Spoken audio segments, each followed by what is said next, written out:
Bismillahirrahmanirrahim. Assalamualaikum warahmatullahi wabarakatuh.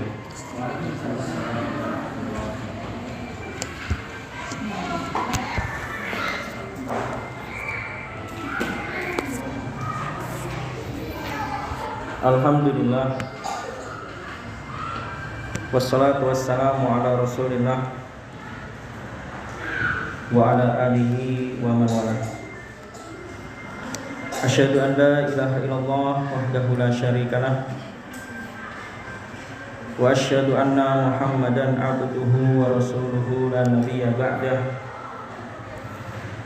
Allahumma shalli ala Muhammad wa ala ali Muhammad kama shallaita ala Ibrahim wa ala ali Ibrahim wa barik ala Muhammad wa ala ali Muhammad kama barakta ala Ibrahim wa ala ali Ibrahim fil alamin innaka Hamidum Majid. Amma ba'd. Ya, melanjutkan pembahasan kajian kita, membahas tentang kitab Syarah Aqidah Tahawiyah, Syarah Ibnu Abil Ais Al-Hanafi.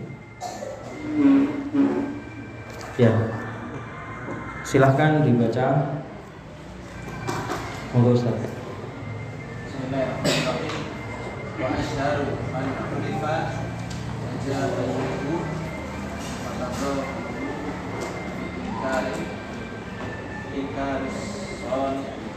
Fir'aun pada kana mustaiqinan bil batil kama qala lahu Musa laqad alika ma nuzila haula illa rabbus samawati wal ardi basair. Surah Al-Isra. Bismillah. Qala ta'ala anhu wa an qaumihi faja'alu biha wastaiqanat anfusuhum zulman wa ulqa. Ya. Wa ashharu man 'urifa tajahuluhu, yang terkenal atau yang dikenal pura-pura, tajahuluhu pura-puranya, wa tadzuhuruhu dan menampakkannya, biinkari sani Fir'aun, menampakkan pengingkaran terhadap sang pencipta adalah Fir'aun. Ini berarti pembahasannya tentang tauhid rububiyah. Wa qad kana mustaiqinan bihi fil batin, padahal dia itu meyakini di dalam batin. Fir'aun meski dia menampakkan pengingkaran terhadap sang pencipta, sebenarnya Fir'aun ini meyakini keberadaan sang pencipta. Kama qala lahu Musa, sebagaimana Nabi Musa alaihissalam telah berkata kepadanya, laqad alimta, sungguh kamu telah mengetahuinya, ma anzalaha ula, siapa yang menurunkan mukjizat-mukjizat itu, illa rabbus samawati wal ardi basair, kecuali Rabb, Tuhan sang penguasa langit, wal ard, dan sang penguasa bumi, basair, sebagai bukti-bukti yang jelas, nyata. Wa qala ta'ala, dan Allah juga berfirman, anhu an qaumihi, tentang Fir'aun dan kaumnya, wajahadu, mereka mengingkarinya, wajahadu biha, mereka mengingkari mukjizat-mukjizat, wastaiqanatha anfusuhum, meski jiwa-jiwa mereka itu meyakininya. Disebabkan apa? Zulman, kezaliman, wa uluwan, dan disebabkan oleh kesombongan mereka. Ya, iyadzan billah, Jadi di antara penyebab orang itu ingkar terhadap Sang Pencipta, di antara sebab ilhad. Apa coba? Di antara sebab ilhad karena apa? Sering berbuat dolim dan sering sombong. Dolim itu apa? Mengambil hak orang lain. Sedangkan kalau sombong itu apa? Dalam hadis Nabi itu dijelaskan menolak kebenaran. ya, batalul haq wa ghamtun nas. Menolak kebenaran dan merendahkan manusia. Itu kurang lebih kan itu arti zalim dan sombong. Sebenarnya zalim itu kalau manusia terhadap manusia itu artinya tadi mengambil hak orang lain. Tetapi kalau mendolimi Rasul itu apa? Apa? Mendolimi Rasul membuat ajaran baru, membuat ajaran baru yang tidak dicontohkan oleh Rasul. Sedangkan mendolimi Allah itu apa? Berbuat kesyirikan, berdoa kepada selain Allah. Itulah yang dimaksud dolim. Jadi dolim itu enggak hanya terhadap manusia. Dolim itu bisa terhadap Rasulullah. Dolim itu juga bisa terhadap Allah Azza wa Jalla. Hak Allah itu apa? Diibadahi. Hak Rasulullah dijadikan panutan dalam ibadah, dalam akhlak. Itu Rasulullah. Itulah hak Rasulullah dan hak Allah. Jika tidak dipenuhi maka boleh. Dan inilah apakah sebab yang menyebabkan orang itu menjadi ilhad atau mengingkari rububiyah Allah. Di antara sebabnya adalah sering berbuat dolim dan sering sombong. Karena kedoliman dan karena kesombongan akhirnya apa? Mereka itu mengingkari Sang Pencipta atau syirik dalam apa? Rububiyah, ilhad. Ya dan billah. Tauhid rububiyah itu kategorinya apa?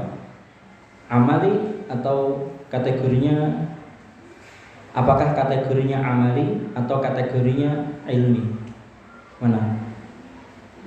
Pertanyaan, tauhid rububiyah itu termasuk kategori yang mana? Apakah termasuk yang amali ataukah yang termasuk i'tiqadi? Hah? Rububiyah itu i'tiqadi atau istilah lainnya khobari atau ilmi, kan itu. Betul kan? Tadi jenengan jawab apa? I'tiqadi. Ya betul, i'tiqadi. Ada istilahnya ilmi, ada istilahnya khobari, kan itu. Yang termasuk tauhid rububiyah itu apa? Termasuk tauhid rububiyah atau termasuk tauhid ilmi, diantaranya adalah tauhid asma, itu juga termasuk tauhid i'tiqadi. Kemudian tauhid as-sifat itu juga termasuk i'tiqadi atau ilmi atau khabari. Itu istilah-istilah yang mengistilahkan ulama-ulama salaf, ulama-ulama sebelum kita. Dan itu enggak masalah. Tapi yang sering kita pakai yaitu pembagian antara tauhid as-sifat, asma wa sifat, tauhid rububiyah, tauhid uluhiyah, kan ini. Allahu a'lam bishawab. Lanjutnya, Ustaz. Monggo coba Ustaz Said. ولهذا قال وما رب العالمين الشعراء على وجه الإقبال له تجاهل العارفين قال له موسى رب السماوات والأرض وما بينهما إن كنتم موقنين قال لمن حوله ألا تستمعون قال ربكم ورب آبائكم الأولين قال إن رسولكم الذي أرسل إليكم لمجنون قال رب المشرق والمغرب وما بينهما إن كنتم تعقلون. Karena itulah ketika Allah tadi menjelaskan pengingkarannya Fir'aun dan kaumnya, oleh karena itu qala Fir'aun berkata, wa ma rabbul alamin, siapa itu Rabb, sang penguasa semesta alam, siapa itu Allah, kan itu Rabbul alamin. Siapa Rabbul alamin itu? Ala wajhil inkar, dalam bentuk pengingkaran, dalam bentuk ala wajhil inkari lahu, dalam bentuk pengingkaran terhadap Allah.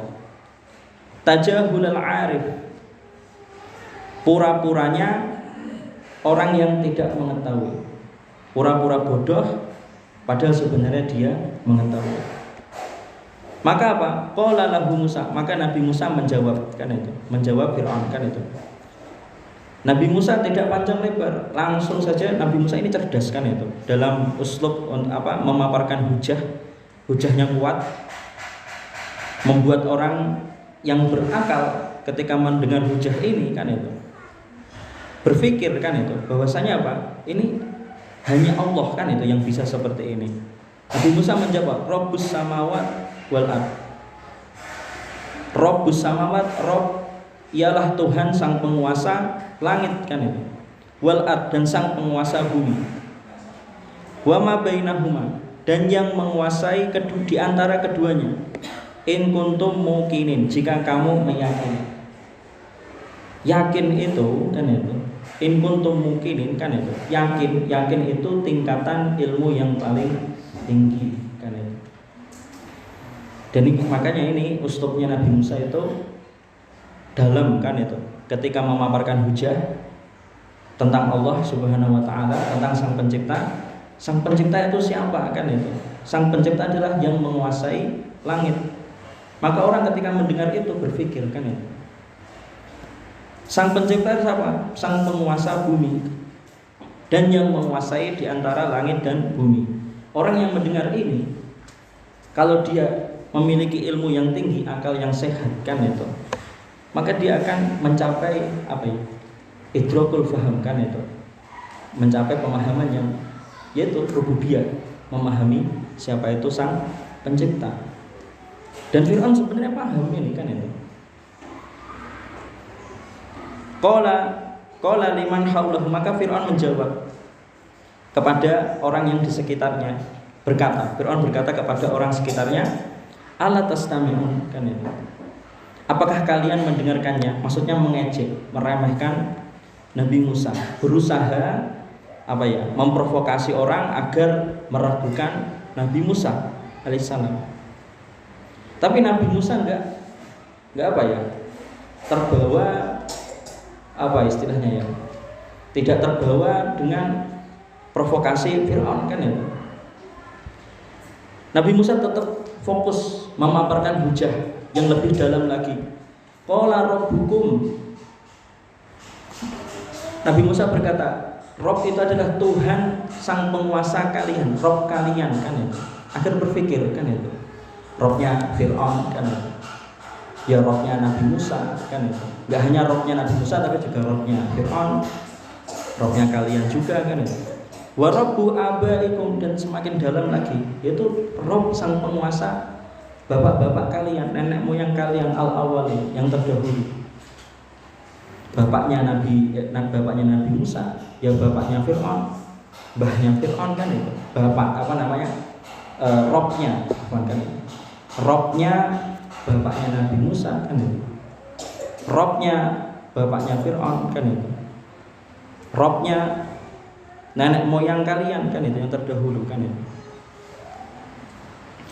Qala, kemudian Fir'aun, kan itu. Inilah uslub, contoh, kan itu. Ketika orang kalah debat, kan itu. Ketika orang sudah kehabisan hujah, mereka akan berusaha menjatuhkan karakter orang yang menyelisihinya, kan itu. Dan ini sering, kan itu. Ketika orang kalah debat, kalah hujah, mereka akan berusaha menjatuhkan karakternya, mengalihkan, kan itu, dan memprovokasi orang-orang agar apa? Meragukan keilmuan orang tersebut, karakter kepribadian orang tersebut. Qala inna rasulakum alladzi ursila ilaikum lamajnun. Fir'aun berkata, sungguh utusan kalian ini alladzi ursila ilaikum, yang diutus kepada kalian, sungguh dia adalah orang yang gila. Inilah contoh uslub jahil ketika sudah terpojokkan, ketika debat sudah terpojokkan, tidak memiliki hujah lagi, akhirnya apa? Menyerang karakter, kan itu apa istilahnya ya?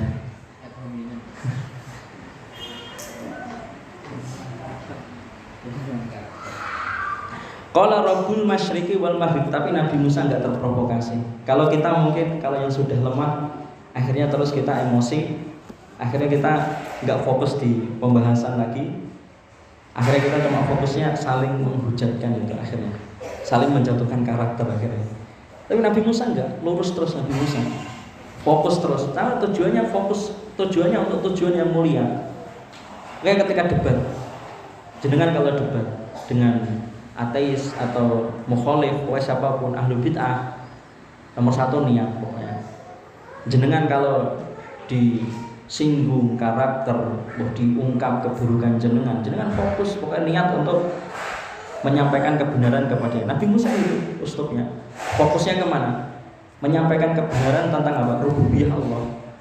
Nabi Musa menjawab, qala Rabbul Masyriq, sang penguasa timur, wal Maghrib, sang penguasa barat. Orang-orang kan akhirnya berpikir kan itu, mana bisa Fir'aun menguasai langit, mana bisa Fir'aun menguasai bumi, mana bisa Fir'aun menguasai bapak-bapaknya yang sudah meninggal, kan itu kan gitu. Orang berpikir mana bisa Fir'aun menguasai nenek-nenek moyangnya dulu, kan sudah berlalu kan itu. Fir'aun aja dikasih meneruskan kan itu, warisan kan itu. Orang berpikir kan akhirnya ternyata Fir'aun itu bukan Rob, kan itu. Hujahnya Nabi Musa kuat sekali kan itu. Lebih kuat lagi kan itu. Allah itu Rob al-Masyriq, Rob al-Maghrib. Orang berpikir Fir'aun mana bisa menguasai dari ujung timur sampai ujung barat, kan itu. Wa ma bainahuma, Allah itu adalah Rob wa ma bainahuma, di antara keduanya, al-Masyriq wal Maghrib. In kuntum ta'qilun, jika kamu memahami atau berpikir, jika kamu mau berpikir, kan itu. Allahu a'lam bishawab. Lanjutnya Ustaz, siapa Ustaz? Ustaz Pandi. Walam yu'raf an ahadin min at-tawa'ifi annahu qala innal 'alama lahu khali'ani mutamathilani fi sifati wal af'ali fa inna tanawiyyata minal majusi wal ma'nawiyyata al-qailina fil aslaini an-nuri wad dhulumati wa anna al-'alama qadara anna muttafiquna ala anna an-nura khairun minal dhulumati wa huwa ilahul mahmud wa anna al-dhulumata syirriratun azmumatun wa hum mutanaziruna fil dhulumati hal hiya qadimatun aw muhdatsatun falam yusbatu rabbaini mutamathilain. Walam yu'raf an ahadin minat tawaif, tidak diketahui dari seorang pun di antara agama-agama lain, annahu qala, yang mengatakan innal alam, bahwasanya alam ini lahu shani'an, bahwasanya alam ini memiliki dua sang pencipta, mutamathilan, yang memiliki kesamaan sifat di dalam sifat-sifatnya, wal af'al, dan di dalam amalan-amalannya. Ini statement berat loh ini dari Ibnu Abil Is Al-Hanafi, mengatakan bahwasanya tidak ada di antara agama-agama, tidak ada satupun seseorang yang mengatakan bahwasanya alam ini memiliki dua pencipta yang sifatnya sama. Uslubnya bagus ya, kan itu detail. Kalau seandainya kita katakan kan itu ada agama kan itu yang memiliki dua Tuhan sampai 3 Tuhan, kan itu 4 Tuhan, itu masih benar kan itu. Masih benar kan itu. Tapi kalau kita mengatakan ada agama yang mengatakan menetapkan dua pencipta, itu enggak ada kan itu menurut Ibnu Abbas Al-Hanafi. Tahu bedanya enggak? Kalau menetapkan Tuhan yang disembah, Tuhan itu yang disembah ketika mereka berdoa, ketika mereka mendapatkan musibah supaya mencegah musibah, ketika mereka menetapkan Tuhan itu kan itu yang menghindarkan musibah, mendatangkan kebaikan, bisa mungkin 2, 3, 4 Tuhan kan itu, sampai mungkin lebih dari 5 Tuhan kan itu.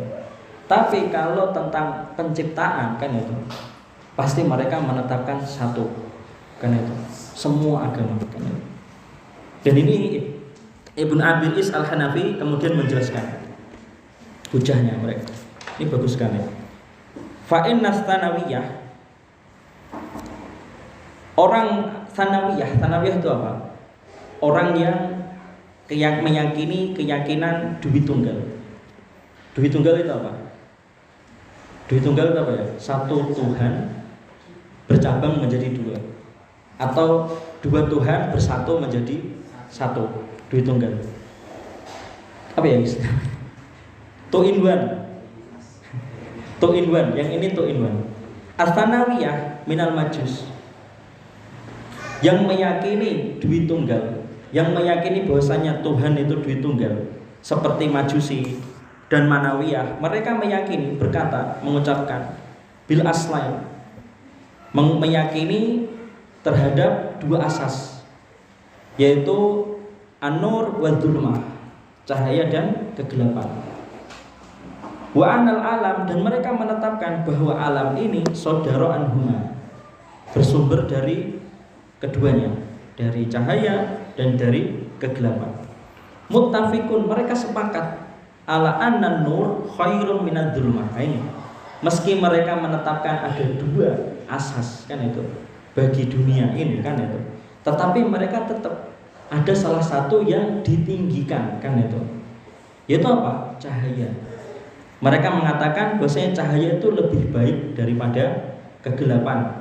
Wa huwa al-ilah, dan mereka mengatakan cahaya itulah yang dimaksud al-ilah, yang disembah bagi mereka, al-mahmud, yang dipuji bagi mereka. Wa anna dzulumah, dan bagi mereka kegelapan itu syirrirah, sesuatu yang jelek, madmumah, tercela. Tetapi meskipun begitu mereka berselisih tetap, wa hum mutanazi'un fi dzulumah, ketika membicarakan tentang kegelapan. Hal hiya qadimah aw muhdatsah, ini istilah akidah ya. Penting. Qadimah atau muhdatsah itu mustalah akidah, di ilmu akidah. Enggak ditemui di fikih dan enggak ditemui di bahasa, enggak ditemui di ilmu Quran kan itu. Enggak ditemui di ilmu hadis. Apakah kegelapan itu qadimah? Qadimah itu sesuatu yang sudah ada sejak dulu, tidak diciptakan. Atau apakah kegelapan ini muhdatsah, diciptakan kan itu.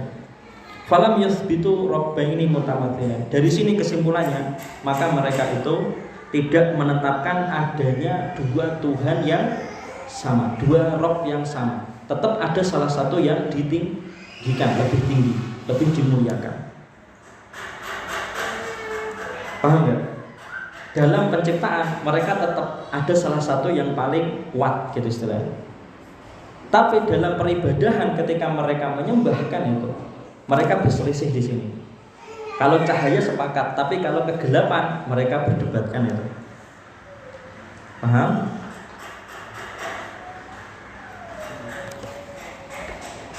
Wa amman nasara, lanjutnya. Siapa Ustaz?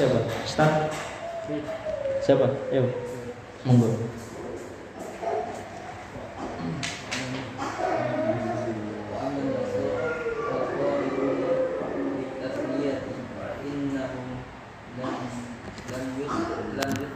Salah itu bitathlith, kurang, itu bukan tak.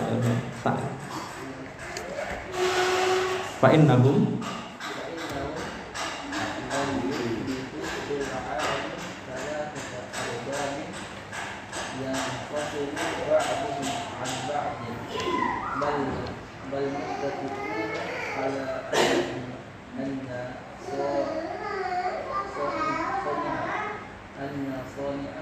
Soni'al Adam wahid.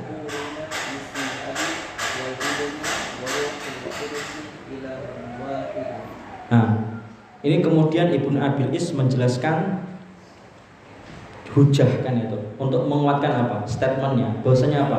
Tidak ada agama yang menetapkan dua pencipta yang sifatnya sama.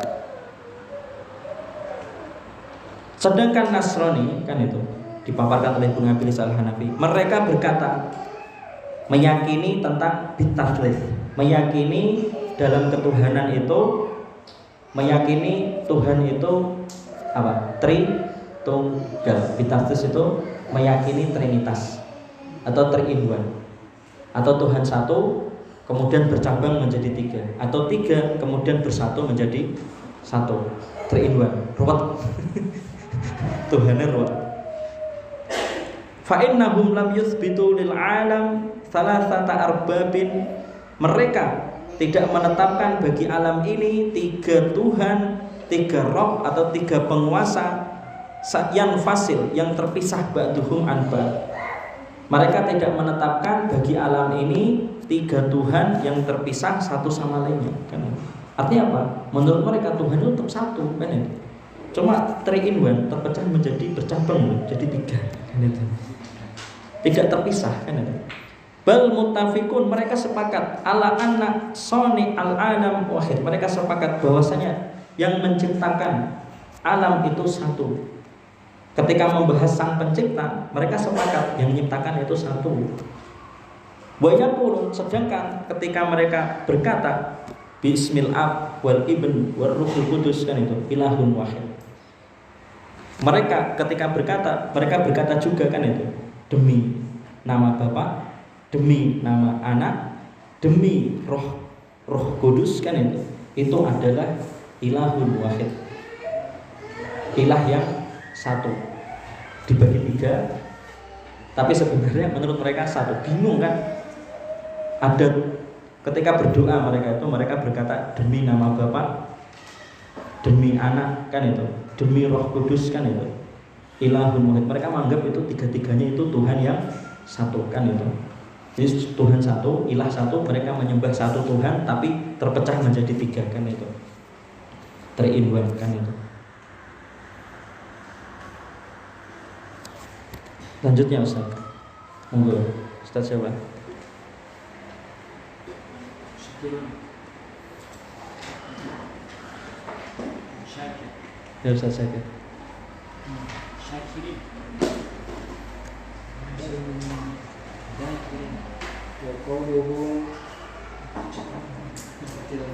وقولهم في تسليس متناقض في نفسه وقولهم في الحلول أبصر منه ولهذا كانوا مضطربين في فهمه وفي التعبير عنه لا يكاد واحد منهم يعبر عنه بمعنى معقول ولا يكاد اثنان yattafiqani ala makna al-walidi. Ya ini realita akidahnya orang Nasrani, realita tauhidnya orang Nasrani. Wa qauluhum fi tatslits, ucapan mereka dalam trinitas atau tritunggal mutanaqidun fi nafsih, sudah saling berselisihan kan itu dengan sendirinya, nggak bisa dipahami kan itu.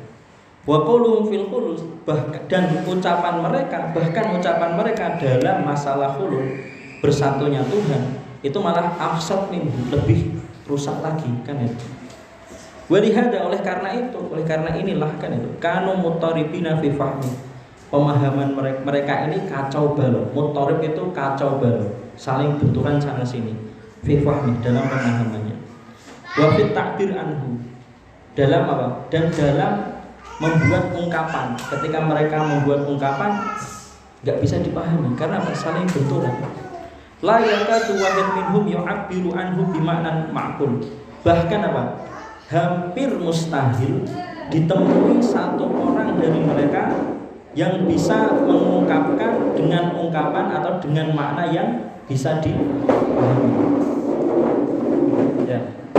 Gak apa. Biar.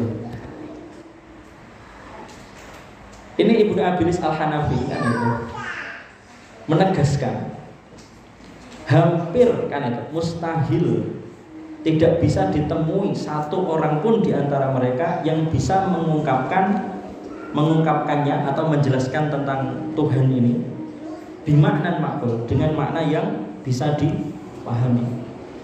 Wala yakadu isnad, bahkan tidak bisa ditemui, bahkan tidak akan ditemui, mustahil ditemui dua orang dari mereka yang sepakat ala makna wahid, dalam makna yang sama kan itu ketika menjelaskan tentang Tuhan kan itu. Jadi akidah Nasrani itu lebih rusak. Tapi ada yang lebih rusak dari akidah Nasrani. Siapa coba?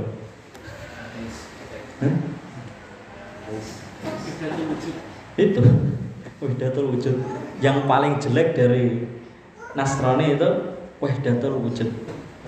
Itu kemarin udah kita singgung. Nasrani itu mengkhususkan Al-Masih kan itu. Kalau wahdatul wujud, semua orang bisa menjadi Al-Masih kan itu.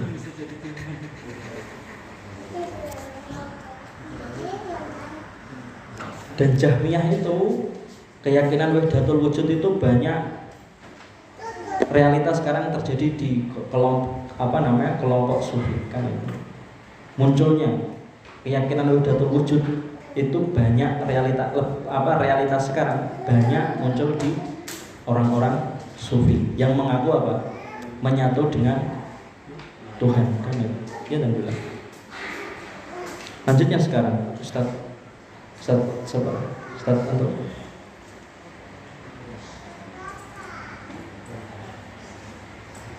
فإنهم يقولون هو واحد بالذات ثلاثة بالأقنوم betul bil oknum والأقانم يفسرونها تارة بالخواص وتارة بالصفات وتارة بالأشخاص وقد فقر الله العباد على فساد هذه الأحوال بعد تصور التام وفي الجملة فهم لا يقولون بإثبات خالقين متماثلين والمقصود هنا أنه ليس في الطوائف من يثبت للعالم صانعين متماثلين. Nah, lanjutnya Ibnu Abilis masih melanjutkan tentang akidah orang Nasrani. Fa'innahum yaqulun, mereka berkata huwa wahidun bidzat, Tuhan itu zatnya satu kan itu. Salah satu bil uknum, cabangnya ada di 3. Wal aqanim, dan mereka wal aqanim yufassirunaha, dan mereka menafsirkan cabang-cabang ini tarotan bil khawas, terkadang Tuhan itu ditafsirkan cabangnya adalah makhluk yang mulia. Wa tarotan bis sifat, terkadang Tuhan itu ditafsirkan mereka cabangnya adalah sifat-sifat yang mulia. Wa tarotan bil ashkhas, dan terkadang ketika mereka menafsirkan cabang itu atau Tuhan itu, salah satu cabangnya adalah berwujud seseorang manusia kan. Dan itu realita yang jenengan sering lihat di film-film orang Nasrani, Tuhannya diwujudkan manusia. Dan terkadang Tuhannya diwujudkan dengan makhluk yang mulia, maksudnya dibentuk mungkin manusia bersayap kan itu, atau mungkin dibentuk dengan sifat yang mulia kan itu, cahaya yang putih kan itu, misalnya seperti itu. Kan aneh-aneh kan itu orang Nasrani. Waqad fatarallahu, dan mereka meyakini waqad fatarallahu al-ibad ala fasadi hadhil aqwal ba'da tasawwur at-tam. Orang Nasrani itu mengatakan Allah menciptakan makhluk-makhluk ini berdasarkan ucapan mereka yang rusak. Allah menciptakan makhluk-makhluk ini kan itu setelah Allah terbentuk sempurna, kan itu. Atau setelah Allah terbentuk, tergambarkan sempurna, kemudian Allah baru menciptakan makhluk, kan itu. Itu keyakinan orang Nasrani dan itu rusak sekali. Wa fil jumlah fahum la yaquluna bi itsbati khaliqaini mutamathilain. Secara keseluruhan mereka tidak mengatakan, menetapkan adanya dua pencipta yang sifatnya sama. Wal maksud huna, dan maksud di sini maksudnya adalah bahwasanya annahu laisa fit tawaif, tidak ada di kalangan di agama-agama, tidak ada agama-agama man yusbitu lil alam sani'aini mutamathilain. Tidak ada di antara agama-agama yang menetapkan di alam ini adanya dua pencipta yang sifatnya sama. Allahu a'lam bishawab. Itu hujah Ibnu Abilis Al-Hanafi. Dia kemudian memaparkan dari contoh Ats-Tsanawiyah dan At-Tatslits. Orang-orang yang meyakini ketuhanan Dwitunggal dan orang-orang yang meyakini ketuhanan Tritunggal. Ketika mereka menetapkan Dwitunggal, tetap salah satu ada yang ditinggikan, kan itu. Ketika mereka menetapkan Tritunggal, tetap ada salah satu ada yang ditinggikan, kan itu. Allahu a'lam bishawab. Lanjutnya Ustaz siapa? Untuk Ustaz. Itu yang tidur itu siapa itu? Bukan itu.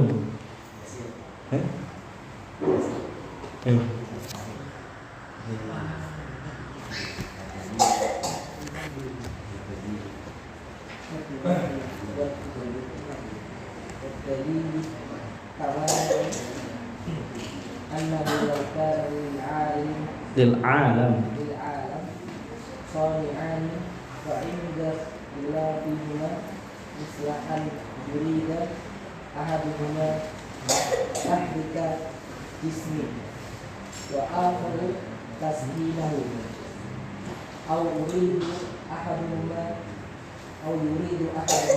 إحياءه والآخر إماتته فإما أن يحصل مرادهما أو مراد أحدهما أو لا مراد واحد منهما.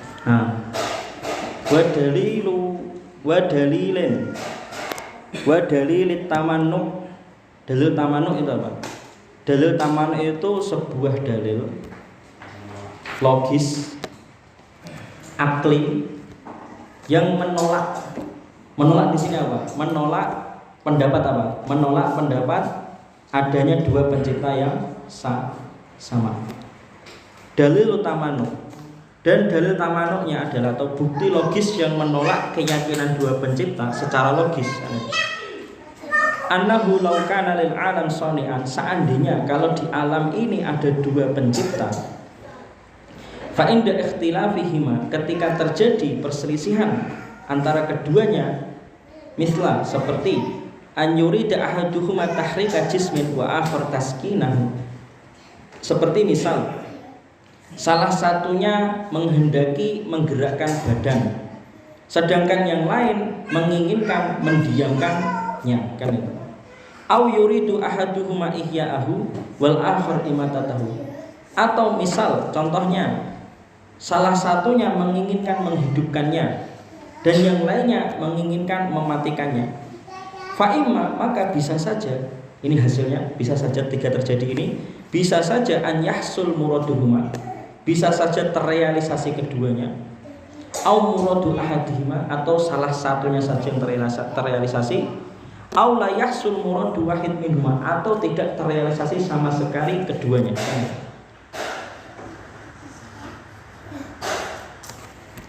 Wal awal, lanjutnya Ustaz. Ngomong Ustaz.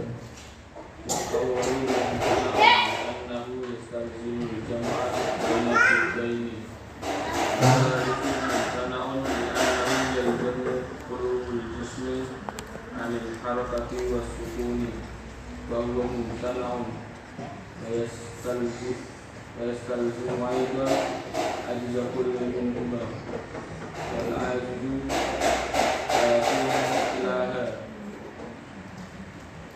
Ada asal muradu ahadihima dulal akhar kana hadza huwa ilahal qadir wal akharu ajizan la yasluhu bil ilahiyati Tamamu kalami ala hadari asli ma'rufun fi mawdi'ihi. Ya, ini perhatikan sekali, ini namanya ilmu akidah. Dalil tamanno, dalil secara logis, bukti secara logis.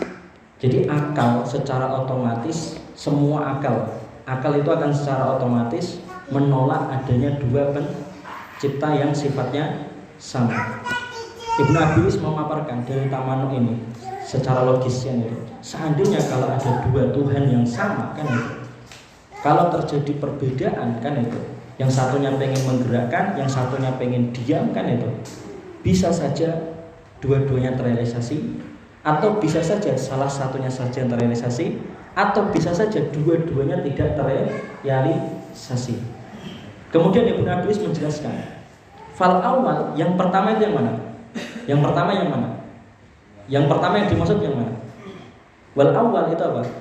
Yang dimaksud yang mana? Yang terrealisasi keduanya.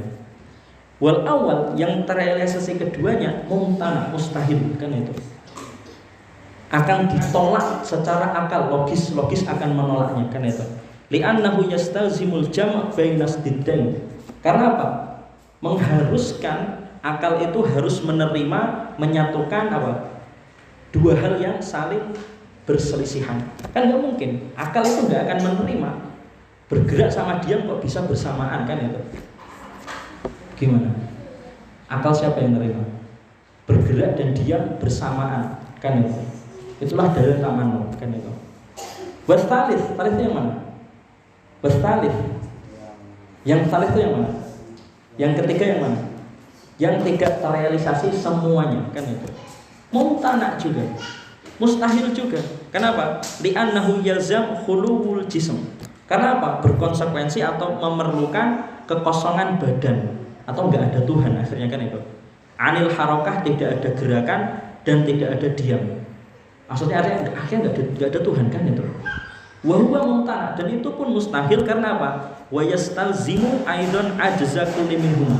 Karena ketika menetapkan kekosongan kan itu, bagi keduanya kan itu, akhirnya apa? Konsekuensinya harus apa? Akhirnya juga harus menetapkan adanya kelemahan untuk keduanya, di antara keduanya. Wal ajiz la yakunu ilahan. Akhirnya apa? Yang lemah itu tidak berhak menjadi ilahan, sesembahan kan itu. Wa idza hasala muradu ahadihima dunal akhar. Dan jika terrealisasi salah satu saja tanpa yang lain, karena hadza huwa al-ilah al-qadir. Inilah dia yang berhak disebut sebagai al-ilah, yang berhak disembah, al-qadir, yang maha kuasa, wal akhar, sedangkan yang lainnya ajizan, itulah yang lemah, la yasluh lil ilahiyah, tidak berhak untuk mendapatkan sifat sesembahan.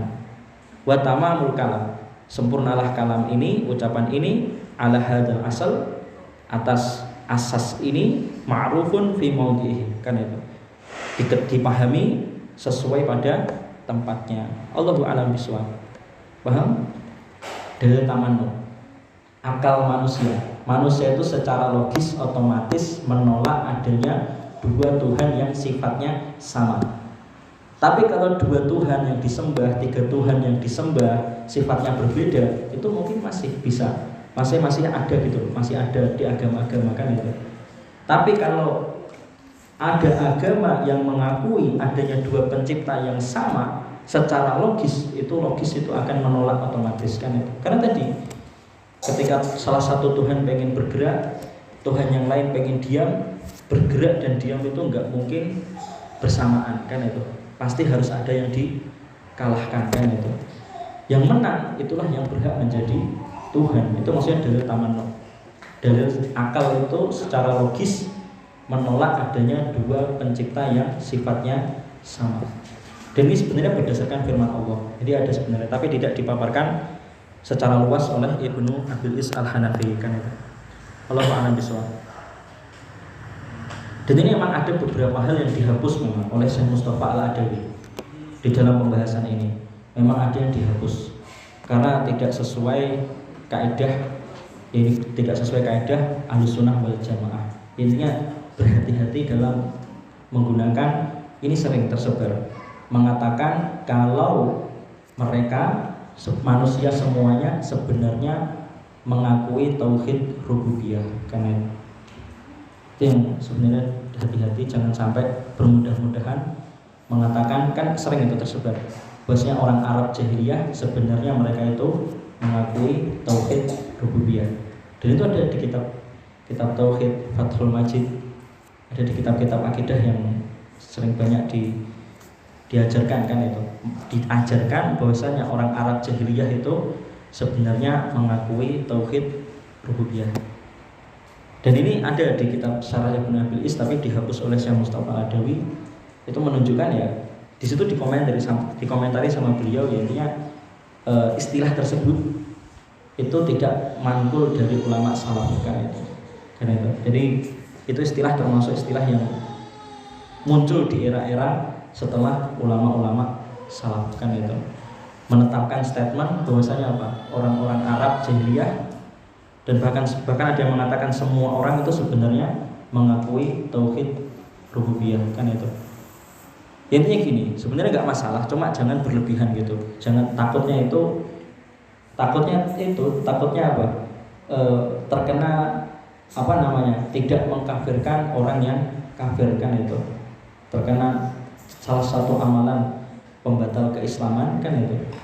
Tidak mengkafirkan orang yang kafir atau gini, mengatakan orang yang kafir itu beriman, takutnya jatuh dalam permasalahan itu. Karena itu memang apa ya istilahnya, nyerempet gitu istilahnya. Makanya hati-hati kan itu istilah-istilah seperti ini kan itu.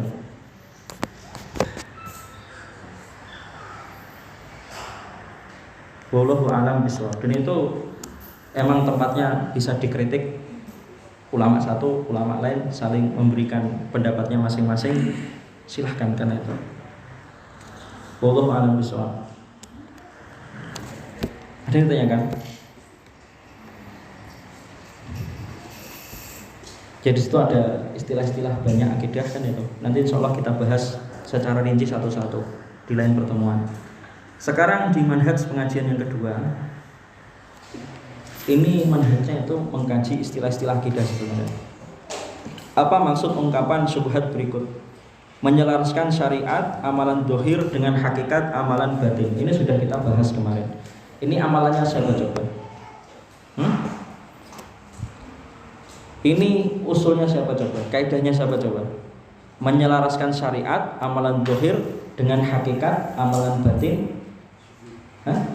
Sufi kan itu. Ini adalah istilahnya, mustalahnya orang sufi. Ahlussunnah tidak mengenal ini. Catat ya, penting ya. Ini bukan ajaran Ahlussunnah. Cuma kita mengkajinya karena kita membahas akidah. Dan metode kita ya mengkaji syubhat atau perbedaan apa ya istilahnya, firaq kan itu, perbedaan firaq. Ini maksudnya di situ. Dirosah al-firaq, mengkaji perbedaan kelompok kan ya.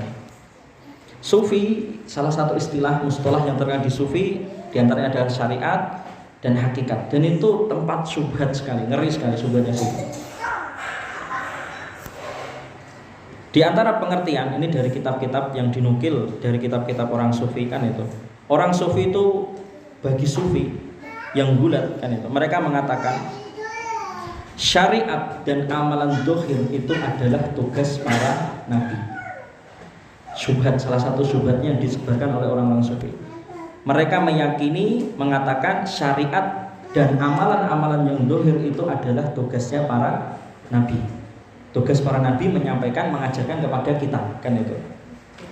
Jadi tugas para nabi itu hanya sebatas syariat atau amalan dohir.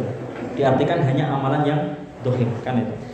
Sedang hakikat dan amalan batin itu adalah urusannya para wali. Kemudian dia melanjutkan, orang sufi ini berkata, sedang kenabian itu telah terputus kalau wali tidak akan terputus. Paham nggak maksudnya? Subhatnya ngeri ini. Jadi siapapun orang itu berhak meninggalkan syariat ketika dia mencapai tahap ilmu hakikat. Dan itu ngeri sekali subhatnya. Kan itu. Jadi menurut mereka amalan dohir itu sebatas tok sampai para nabi rasul, kan itu. Sedangkan kalau permasalahan batin hakikat, kan itu leluasa sampai nanti hari akhir, kan itu. Siapapun bisa, kan itu. Kalau menjadi wali siapapun bisa. Dan menurut mereka wali dan nabi, menurut mereka kalau nabi itu sudah habis, sedangkan kalau wali itu belum habis. Di sini terkesan mereka itu mengutamakan wali daripada nabi, ya kan? Ya memang. Di antara usulnya mereka juga mengatakan bahwa wali itu lebih utama dari nabi. Karena nabi itu batinnya adalah wali. Ini istilah orang sufi. Mereka mengatakan nabi itu batinnya adalah seorang wali, kan itu. Sedangkan para wali batinnya itu adalah orang yang mengetahui ilah, atau maksudnya dia itu bersatu dengan Allah, kan itu. Ngeri.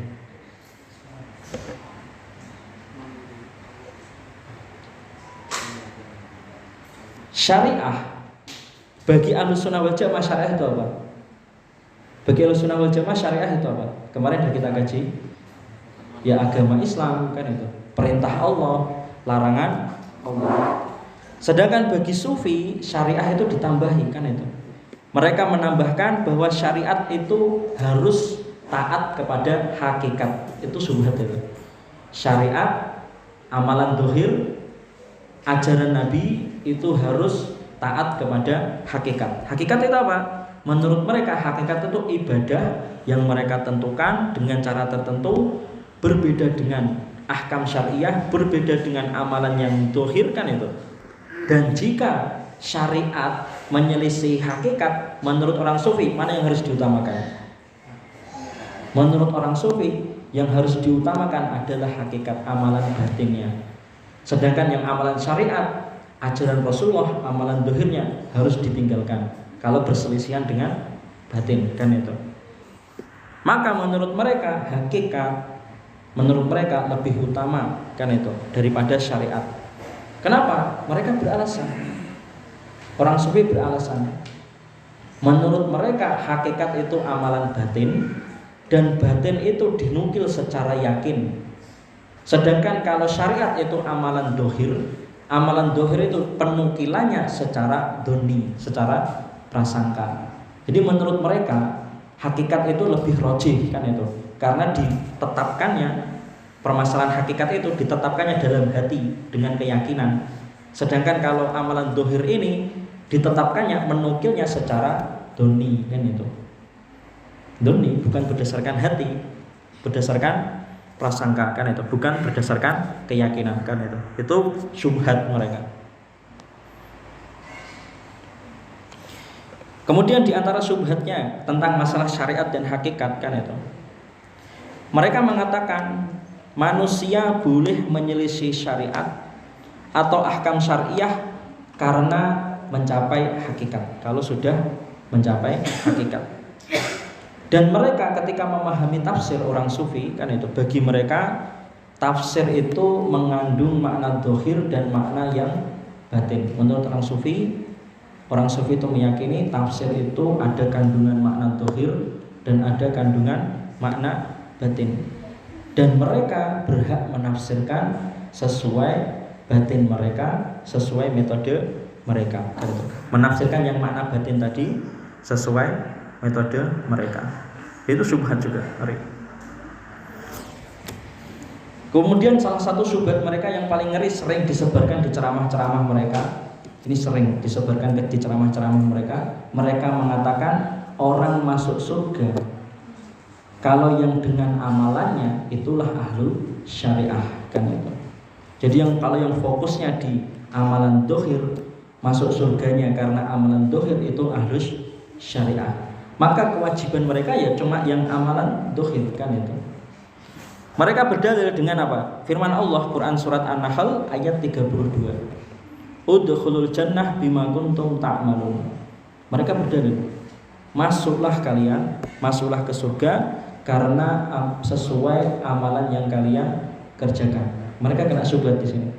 Mereka pahami ayat ini, orang masuk surga yang dengan amalannya itu hanya khusus yang ahlu syariat. Sedangkan kalau yang tingkat hakikat, mereka mengatakan orang yang ahlul hakikat masuk surganya itu karena amalan batinnya. Syubhat itu.